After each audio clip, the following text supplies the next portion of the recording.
आशा करता हूं आप सब बहुत अच्छे होंगे। मेरा नाम है सिद्धांत अग्निहोत्री। स्टडी ग्लोस पे आपका बहुत बहुत स्वागत है। काउंटडाउन हो चुका है शुरू और अब जो है डोनाल्ड ट्रंप ने अपने ट्रुथ सोशल मीडिया प्लेटफॉर्म पे ये बोला है कि तुम्हारे ऊपर कयामत बरसेगी। कल रात 8 बजे का वक्त है और कल 6 अप्रैल है। पहले 48 घंटे का अल्टीमेटम, फिर 5 दिन का अल्टीमेटम और अब जो अल्टीमेटम है वो सिर्फ और सिर्फ 48 घंटे का रह गया है। तो डोनाल्ड ट्रंप ने अपने सोशल मीडिया प्लेटफॉर्म पे यह लिखा है। ईरान ने क्या बोला है कि तुम करके देखो। ईरान ने पलटवार किया है। ईरान ने कहा है कि तुम करके देखो, हम तुम पे इतना बम बरसाएंगे, मतलब हम इतनी तबाही मचाएंगे कि ऐसा तुमने जिंदगी में नहीं देखा होगा। अगले 48 घंटे बहुत क्रूशियल हैं। डोनाल्ड ट्रंप ने बुलाया तो स्ट्रेट ऑफ हॉर्मुज खोलो या फिर डील करो, खत्म करो ये सारी चीजें। लेकिन दोस्तों, बात इतनी आसान नहीं है। ये 2 लेक्चर मैं लूंगा। इस पार्ट में तो मैं आपको अपडेट्स और क्या हो रहा है वो बताऊंगा, और दूसरे पार्ट में मैं थोड़ा आपको चीज़ें बताऊंगा, क्योंकि ऐसा कहा जा रहा है कि अमेरिका कोई ऐसा हथियार यूज़ करने वाला है ईरान के ऊपर जो बहुत लीथल होगा। और ये डोनाल्ड ट्रंप अपनी बार बार स्पीच में बोल चुके हैं कि हम कुछ ऐसा यूज़ करने जा रहे हैं।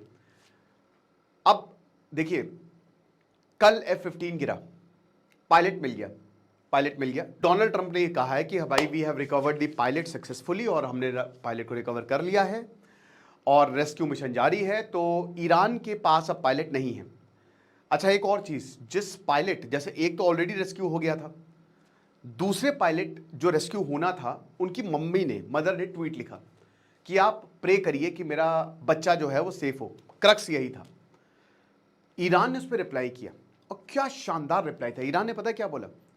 उन्होंने बोला, मैडम आपका जो बच्चा है वो हमारे पास ज्यादा सेफ है, ट्रंप के पास वो बिल्कुल सेफ नहीं है। आप रिप्लाई देखिए, सीधा बोलती ही बंद कर दी। लेकिन pilot has been rescued, Donald Trump ने अनाउंस किया है।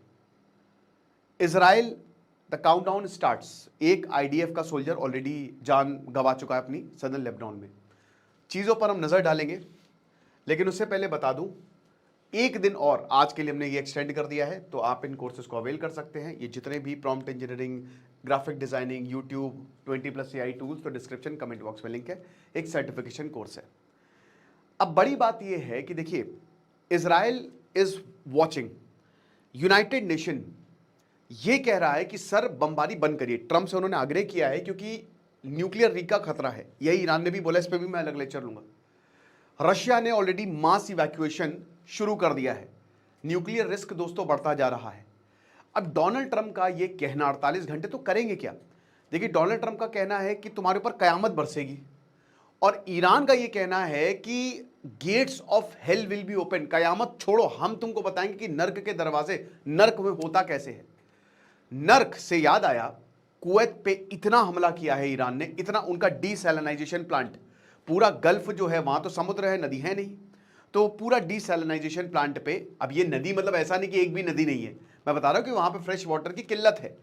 तो वहां डीसैलिनाइजेशन बड़े बड़े प्लांट लगाए गए हैं कि जो नमक है वो पानी से निकालो और उसके बाद जो है पानी को यूज करो। उस पर हमला कर दिया। अब देखिए, ईरान पे के पावर प्लांट्स पे हमला होगा, और अगर ऐसा होता तो कल मैंने आपको बताया था कि क्या रेपरकशंस हो सकते हैं, ईरान के साथ क्या क्या हो सकता है। लेकिन उससे पहले कुवैत के सिविलियन इंफ्रास्ट्रक्चर पर हमला किया है, इनके भी प्लांट्स पर हमला किया है, इनकी ऑयल रिफाइनरी। कुवैत से इतनी ज्यादा क्यों भैया? अब कल जो एयरक्राफ्ट ऊपर गया वो कुवैत पे ही, तो कुवैत पे ही उड़ रहा था वो, है ना। जो पहला एयरक्राफ्ट क्रैश हुआ वहीं से तो पायलट रिकवर हुआ। ये बड़ी बात है। उसके बाद दोस्तों, इजराइल का ऑपरेशन सदर्न लेबनान में जारी है। डोनाल्ड ट्रंप जो हैं वो ये भी कह रहे हैं कि देखिए, बातचीत चल रही है लेकिन आपको डील करनी पड़ेगी। ईरान ने पाकिस्तान का रोल पूरी तरीके से रिजेक्ट कर दिया है कि हम नहीं मिलने वाले, आप कुछ भी कर लो, हम नहीं जाएंगे पाकिस्तान। पहली बात तो बातचीत हो ही नहीं रही है। पाकिस्तान में हाहाकार मचा हुआ है। राजनाथ सिंह ने एक डॉक्यूमेंट पेश किया, 2047 डिफेंस विजन डॉक्यूमेंट, जिसमें ड्रोन फोर्स है, इंडिजीनियस सिस्टम है, साइबर और स्पेस फोर्स है। इन सब का मतलब 3 फेज में ये प्रोग्राम होगा, जिसमें हम अपनी सेना को नया बना देंगे, पूरा नवीनीकरण कर देंगे। तो अब उसको लेकर राजनाथ सिंह ने एक स्टेटमेंट दिया कि अगर पाकिस्तान कोई भी मिस एडवेंचर करता है तो देख ले, सवारी सामान की खुद जिम्मेदार है। ख्वाजा आसिफ ने बोला है कि हम कलकत्ता उड़ा देंगे, उस पर दीपक सर लेक्चर करेंगे। उनका स्टेटमेंट है कि हम कलकत्ता उड़ा देंगे। अपने देश को संभाल लो, एनर्जी क्राइसिस आ गई है पाकिस्तान में। 450 लीटर तेल पहुंच गया है वहां पे, 450 लीटर। बांग्लादेश में भी 450 का मतलब समझते हैं, अगर आप इंडियन करेंसी जैसे पाकिस्तान की करेंसी इंडिया 1/3 कर लीजिए तो लगभग वहां पे 150 रुपए लीटर तेल बिक रहा है। और पाकिस्तान में एक और चीज, यूएई ने पाकिस्तान से अपना पैसा वापस मांग लिया कि पैसा दे मेरा, पैसा कब वापस करोगे। और भी गल्फ जो है वो पैसा मांग रहा है, चाइना ने भी अब इसमें कदम बढ़ा दिया है। हालात इनके बहुत ज्यादा खराब है, बट फिर भी ये कह रहे हैं कि नहीं नहीं, हम तो चाह रहे हैं कि हम मीडिएट करें। अब मैंने आपको बताया था कि सऊदी पैक्ट अब लगता है एक्टिव हो जाएगा और पाकिस्तान की सेना आपको मरते हुए दिखेगी, क्योंकि वॉर रुकने वाला नहीं है। ये क्या लगता है आपको, अल्टीमेटम डोनाल्ड ट्रंप ने दिया कि 48 घंटे के अंदर, 48 घंटे बचे हैं, ईरान तो और हमला कर रहा है। और अब दोस्तों नेक्स्ट फेज शुरू होगा। अब ईरान कितना डैमेज करेगा, क्योंकि ये बताया जा रहा है, अब ईरान ने भी बोला है कि हमारे पास भी एक ऐसा वेपन है जो हमारे पास एक सरप्राइज है। इनफैक्ट वेपन नहीं बोला, हमारे पास एक सरप्राइज है अमेरिका और इजराइल के लिए। अब ये सरप्राइज क्या है पता नहीं। क्या इन्होंने न्यूक्लियर वेपन बना लिया है, 10-12 वेपन, मतलब ये अभी कुछ पक्का नहीं है, ये खाली ख्याल में है कि कोई कह रहा है कि 4 वेपन बना सकता है, कोई कह रहा है अभी 90% तक नहीं पहुंचा इनका इनरिचमेंट, कोई कह रहा है 60% है, कुछ नहीं पता। तो क्या इन्होंने वाकई में वेपन बना लिया है? और अगर ये पावर प्लांट पर हमला करते हैं तो this is the last step. अभी स्ट्रेट ऑफ हॉर्मुज पूरी तरीके से ब्लॉक नहीं है, अभी स्ट्रेट ऑफ हॉर्मुज से शिप जा रहे हैं, ठीक है। 7th शिप आ गया एलपीजी लेके भारत में। लेकिन अगर ईरान पे ऐसा हमला होता है तो क्या वाकई में ईरान सब ब्लॉक कर सकता है? डोनाल्ड ट्रंप ने तो ठान लिया है कि हम खत्म कर देंगे सब कुछ। उनके ईगो पे बात आ गई है। अय्याश आदमी है दोनों, ये पीट हेग्सेट बहुत ही कट्टर आदमी है, बहुत ही धार्मिक कट्टर आदमी है। सैकिंग शुरू हो गई है और आप इसी से ही पता लगा सकते हो कि अमेरिका के क्या हालात है, कि अमेरिका ने सैक करना शुरू कर दिया है। रैंडी जॉर्ज तो जाने वाले, उनका कार्यकाल 2027 तक था, रिटायर कर दिया इसी साल। क्यों? कह रहे हैं कि क्लासिफाइड इंफॉर्मेशन दी, बट ऐसा नहीं है। तुलसी गबार्ड जाने वाली हैं। आप ये मान के चलिए कि अमेरिका ये युद्ध हार जाएगा। हारेगा इन द सेंस की, उस सेंस में नहीं, बहुत नुकसान होगा अमेरिका को। हारने का मतलब आप ये मत समझिए, अमेरिका हार नहीं सकता। ईरान उतना ताकतवर नहीं है, अमेरिका ईरान से 10 गुना ज्यादा ताकतवर है।